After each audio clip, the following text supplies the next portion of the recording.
Olá! Sejam bem-vindos à segunda temporada do podcast Senta que lá vem História, projeto de extensão do Departamento de História da Universidade Federal da Paraíba. Sou Priscila Gontijo Leite, professora de História Antiga da UFPB, e em conjunto com os discentes Ana Carolina Simões e Silva, José Miguel Ferrari e Lívia Maria Meirelles de Oliveira, contaremos a história de Mènecles, um homem comum que viveu na Grécia do século IV a.C. Para contar a sua história, utilizaremos como fonte principal o discurso do orador Iseu, denominado Sobre os Bens de Mènecles. Contaremos sua vida no formato de storytelling, que nada mais é do que contar uma boa história. Através de Mènecles, vamos conhecer um pouco do cotidiano de Atenas, da prática jurídica da cidade, da retórica ática e das relações familiares na Grécia Antiga. Aproveitem essa viagem pelo fascinante mundo antigo no episódio de hoje de Senta que lá vem História.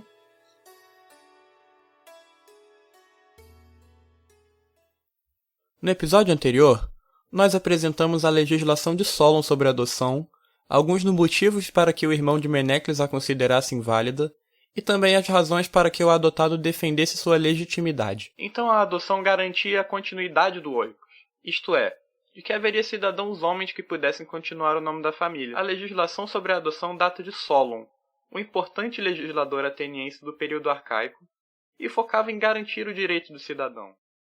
Hoje, vamos falar da relação de Mènecles com seu irmão, como Mènecles era visto na cidade, e sobre as relações estabelecidas fora do seu oikos de origem, incluindo as amizades que o levaram a adotar um filho de seu amigo. Iseu narra que a relação do pai de seu cliente com Mènecles era de longa data, e frequentemente um visitava o outro. O orador também destaca que Mènecles era tratado não apenas como amigo, mas como alguém da família, e que sua relação com Oikos, ou a casa de Epônimo de Acarneu, continuou mesmo depois da morte do patriarca. Epônimo de Acarneu, nosso pai cidadãos, era amigo íntimo de Mènecles e o tratava como alguém da família. Éramos 4 filhos, 2 homens, 2 mulheres. E após a morte de meu pai, entregamos em casamento, quando era hora, nossa irmã mais velha a Leucólogo, dando-lhe um dote de 20 minas. Depois daquela ocasião, após 4 ou 5 anos, nossa irmã mais nova tinha quase idade de se casar com um homem, e a esposa de Mènecles, com quem antes era casado, morre. Só depois que Mènecles fez os ritos fúnebres a ela, começou a pretender nossa irmã, recordando-nos a amizade entre ele e nosso pai e como era feito a nós. Iseu sobre a herança de Mènecles, parágrafo 3. Iseu usa sua habilidade retórica para, desde o início do discurso, caracterizar os laços entre o adotante e Mènecles como se fossem de uma família consanguínea. Porém, essa relação é estabelecida para além do oikos de origem. Deste modo, Iseu nos permite conhecer alguns exemplos de redes de amizades que chegam a ser mais fortes do que a própria família, e como o casamento tem um importante papel para a consolidação destas redes. Na moral grega, ajudar os amigos e cuidar da família era uma característica indispensável do bom cidadão. Assim, Iseu caracteriza Mènecles, o morto, exatamente desta forma, como alguém que sempre respeitou os preceitos religiosos e cívicos, visto que ele realizou todos os rituais fúnebres para sua primeira esposa, como alguém que é fiel aos amigos, pois não abandonou a casa de Epônimo mesmo depois de sua morte, e, por fim, um cidadão que é atencioso com sua família, já que cuidava do seu filho adotivo como se fosse natural. Mènecles também tinha a ideia de que era natural um pai proteger seu filho. Do mesmo modo, eu o respeitava e dele cuidava, como se fosse um pai de sangue, tanto eu como minha esposa, a ponto de ele nos louvar diante de todos no demo. Iseu sobre a herança de Mènecles, parágrafo 18. Isso nos leva à questão: se ele era um cidadão tão exemplar, por que estava com relações rompidas com seu irmão? Iseu não responde diretamente a essa pergunta, que buscaremos solucionar nos próximos episódios. A princípio, seus argumentos se concentram na demonstração de como Mènecles era uma pessoa benquista na cidade, alguém que era admirado por seus concidadãos. Por isso, Através desse discurso, nós podemos conhecer a importância do demo, da fratria e da confraria para a cidade grega. Já que as leis lhe possibilitam adotar por não ter filhos, ele me adota cidadãos, sem haver deixado um testamento por escrito na iminência da morte, tal como outros cidadãos, nem mesmo doente. Pelo contrário, ele me adota saudável, em sã consciência e de bom grado. Leva-me para as fratrias desses aqui presentes e me inscreve no demo e na confraria. Iseu sobre a herança de Mênecles, parágrafo 14. Os cidadãos do demo, fratria e da confraria são convocados como testemunhas da legitimidade da adoção, o que aparece nos parágrafos 14, 16 e 17. Um dos pontos centrais para demonstrar a legitimidade da adoção é a inserção do adotado no demo. Apenas os cidadãos legítimos poderiam ser inscritos no demo, e era essa lista que assegurava o direito à participação nas instituições democráticas atenienses, a Assembleia, o Conselho e os tribunais. Cada demo era responsável pela lista de seus cidadãos.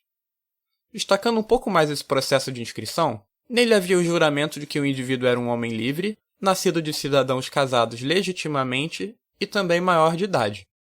Caso os membros do demo, também conhecido como demóstas, desconfiassem de alguma irregularidade, eles poderiam não aceitar a determinada inscrição.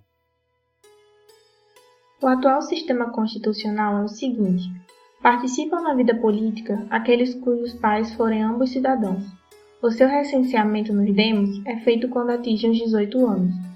No momento do recenseamento, os dêmotas decidem por decreto e sob juramento o seguinte: em primeiro lugar, se lhe parece que os jovens atingiram o ideal legal, pois no caso de não serem dessa opinião, eles regressarão a casa na qualidade de crianças. Em segundo, se são livres de nascimento legítimo. Se os dêmotas decretarem que alguém não é livre, o visado pode apelar ao tribunal. Os dêmotas escolhem 5 homens entre si para sustentarem a acusação. Se o tribunal decidir que o jovem não tem direito de ser recenseado, a cidade vende-o como escravo, mas se o queixoso sair vencedor, então os dêmotas são obrigados a inscrevê-lo. Aristóteles, A Constituição dos Atenienses, 42:1. Assim, era imprescindível estar inscrito no demo para ter direitos cívicos. A inscrição não era obrigatória. Porém, ao não inscrever o filho no demo, o pai estava lhe negando a filiação legítima, ou seja, aos olhos da sociedade, o filho é bastardo e sem direitos políticos, o que consequentemente o deixaria impossibilitado de reivindicar alguma herança paterna. A cidade de Atenas possui ao todo 139 demói. Demói é o plural para demo. Cada um desses demói era dirigido por um demarco, que era o chefe do demo, e que cuidava de questões relacionadas à administração, segurança e também cuidava dos cultos religiosos, que eram tão dinâmicos quanto os organizados pela cidade como um todo. Além do demo, a cidade também era dividida em fratrias, uma subdivisão política e religiosa da tribo, em grego conhecido como phile. Depois da organização social promovida por Clístenes, Atenas ficou apenas com 10 tribos. As tribos formavam a base de toda a organização das instituições democráticas. Um exemplo claro disso, a cada ano eram sorteados 600 membros de cada tribo para formar o corpo de juízes, que atuavam nos tribunais populares. Ao contrário do demo, a inscrição na fratria não era obrigatória, e ao não ser inscrito, um cidadão não perdia seus direitos cívicos.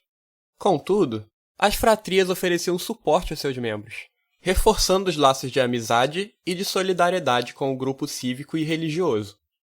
Nas fratrias aconteciam rituais importantes que marcavam a vida dos cidadãos, como os nascimentos, mortes, casamentos, adoções e também rituais de iniciação na adolescência, como demonstra o trecho de outro discurso de Iseu, intitulado Sobre os Bens de Pirro. Só assim vós considereis justo procurar saber esses assuntos da parte de outrem, e oxalá não esqueçais de perguntar a respeito do banquete nupcial para os membros da fratria, posto que esta não é a menor das provas contra o testemunho de Nicodemo.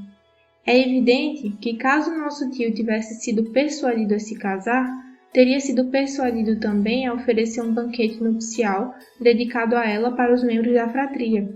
e a inscrever na fratria a filha apresentada como legítima. Iseu sobre a herança de Pirro, parágrafo 79.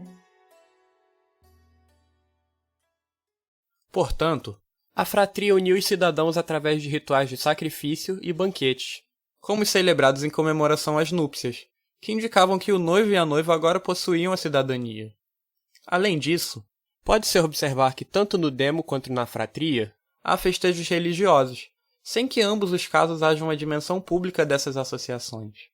As associações religiosas de natureza privada são chamadas de orgenes, e podemos traduzir por confraria. Nós temos poucas informações dessas confrarias, mas sabemos que os devotos se organizavam para o culto de alguma divindade ou herói.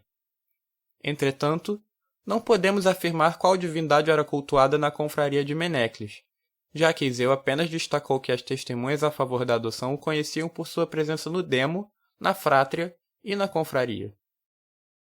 Iseu também destaca que o adotado integrou plenamente seu papel de filho de Menecles e suas responsabilidades para com o demo do pai adotivo, já que com o dinheiro do oikos ele foi giminisiarca.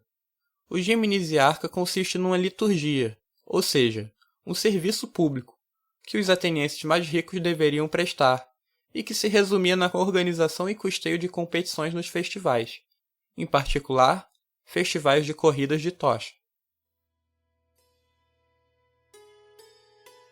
Agora, considero que esse ato seria terrível e vergonhoso, se no tempo em que Menecles possuía alguma coisa, eu então me permitisse ser adotado por ele e por causa de sua herança, antes da terra ser vendida, houvesse me tornado giminisiarca no demo, quisesse ser honrado por ser seu filho e servisse como soldado em tantas expedições que aconteceram naquele tempo, em sua tribo e em seu demo. Iseu sob a herança de Menecles, parágrafo 42. Para finalizar o capítulo de hoje, esse trecho nos revela que Menecles precisou vender parte de suas terras, o que demonstra que ele enfrentou severas dificuldades financeiras. Seria a disputa pela terra o motivo das desavenças de Menecles com seu irmão? Isso que teria motivado o distanciamento entre eles? É o que veremos no próximo episódio do podcast Senta que lá vem história.